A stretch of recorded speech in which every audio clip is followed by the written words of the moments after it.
Hi everyone and welcome to our lesson, which is problem solving with multiplication, and is lesson 4.10.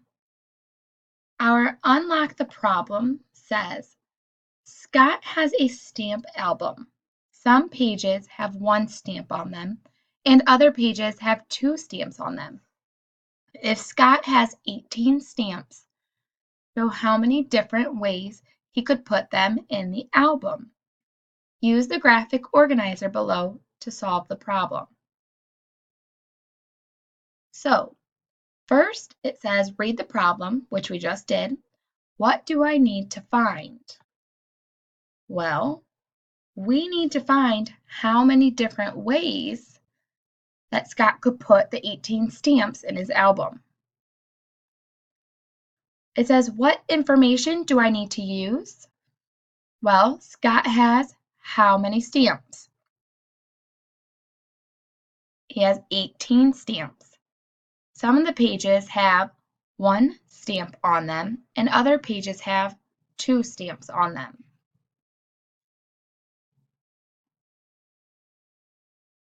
How will I use the information?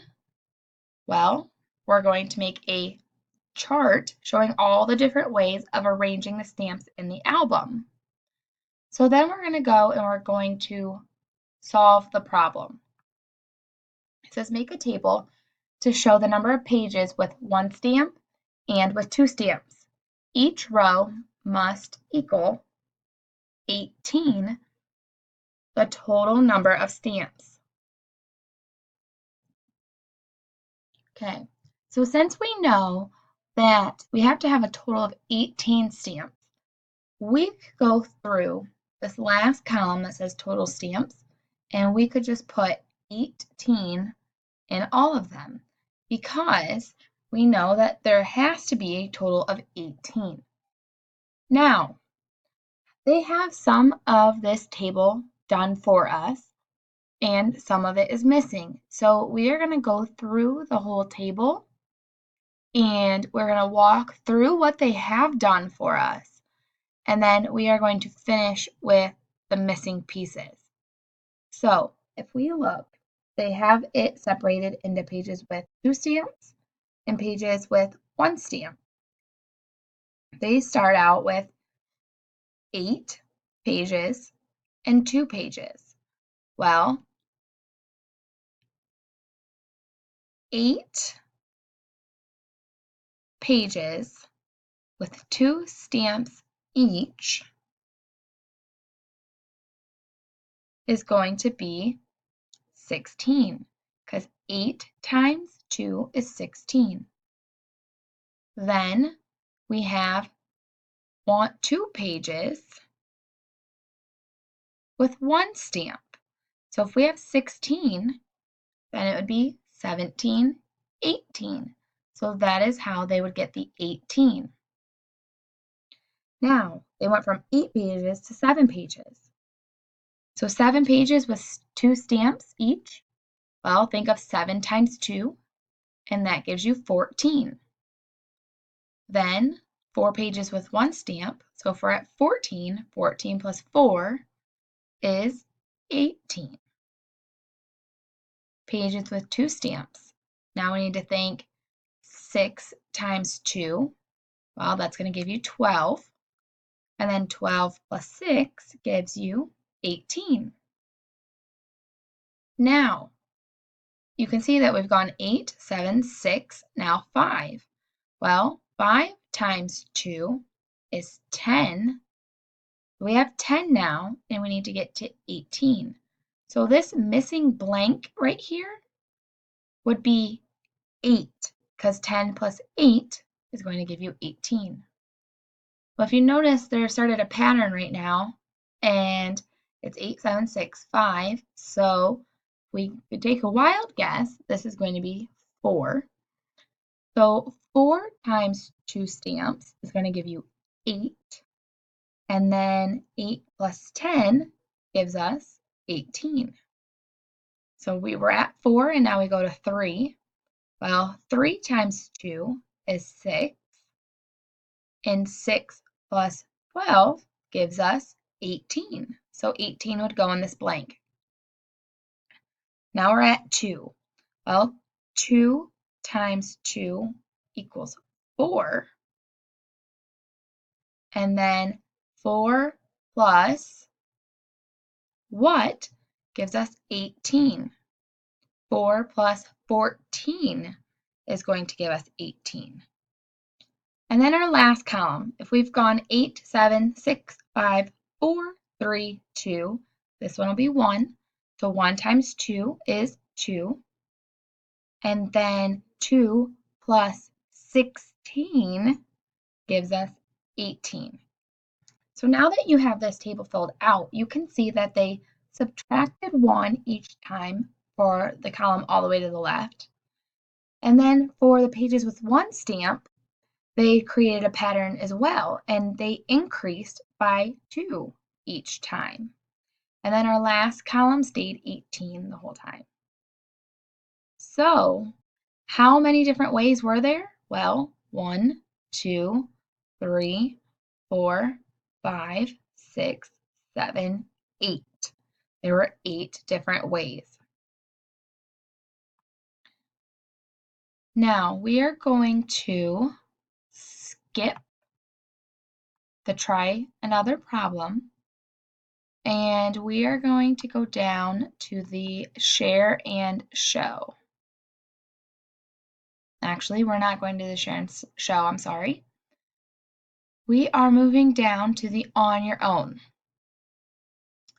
So I wanted to do this because I wanted to demonstrate some of the problems over here on the whiteboard. So it says for number 4, Julie saw 3 eagles each day she went bird watching. How many eagles did Julie see in 6 days? Well, one way we could do this is I'm going to draw 2, 3, 4, 5, 6. So here's my 6 days. Now, if she saw 3 eagles each day, we could do 3, 3, 3, 3, 3, and 3. So now we could go through and we could add all of these up.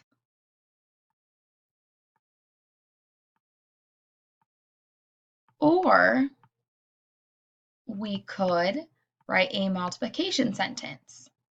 We could do 3 times 6 days equals 18. It's the same thing as 3 plus 3 plus 3 plus 3 plus 3 plus 3. That equals 18 as well. So either way that works best for you, that's how you could solve it. You also could draw equal groups. You could draw an array. Any of the different strategies that we have used so far. Now we are going to skip problem number 5 because I do not think that that is a necessary problem for this lesson. But we are going to go down to number 6. And number 6 says Cami needs 36 postcards. She buys 4 packages of 10 postcards. How many postcards will Cami have left over? Explain.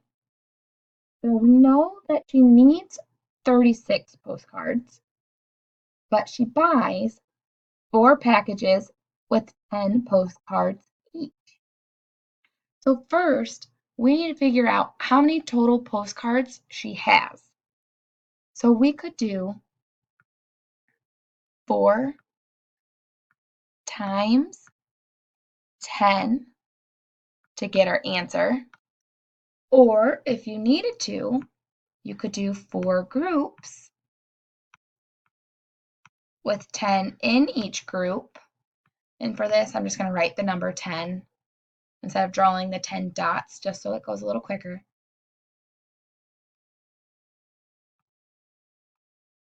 And if we do that, we can see that there's 10, 20, 30, 40.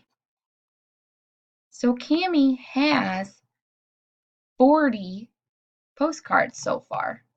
So that was step 1.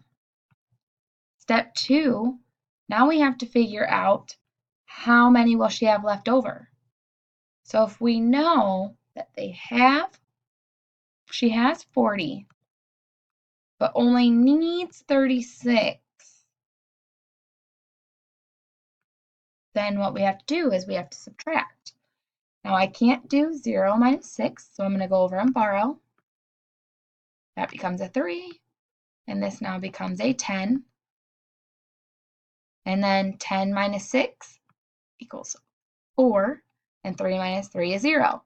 So Cami has 4 postcards left over, and that would be your answer. And for the part that says explain, you simply in words could just write, she started out with 40 postcards. If I subtract 40 minus 36, I get 4. So the steps that we just did, you could put that into words, and that would be sufficient for what it wants you to do for explain. And then the last problem for this lesson is we're going to do number 7. And it says Philip has 8 books on each of 3 bookshelves. His aunt gives him 3 new books. How many books does Philip have now? So important information that we need to know is we need to know he has 8 books on each shelf. Well, he has 3 shelves. So first we need to figure out how many total books does Philip have? Well, we could write the multiplication problem 8 times 3. But if you are not comfortable with that, you could do 8. Pretend this is a shelf. 8. This is a shelf. And 8. This is a shelf. So you could draw a picture. Well, here would be 8, 16, 24. So he has 24 books already. Now, for step 2, if his aunt gives him 3 new books, we're trying to figure out how many he has total. So we could do 24 plus 3, and then we'll figure out the total. So 4, 5, 6, 7, and 2. So Philip has 27 books now. This is the end of our lesson.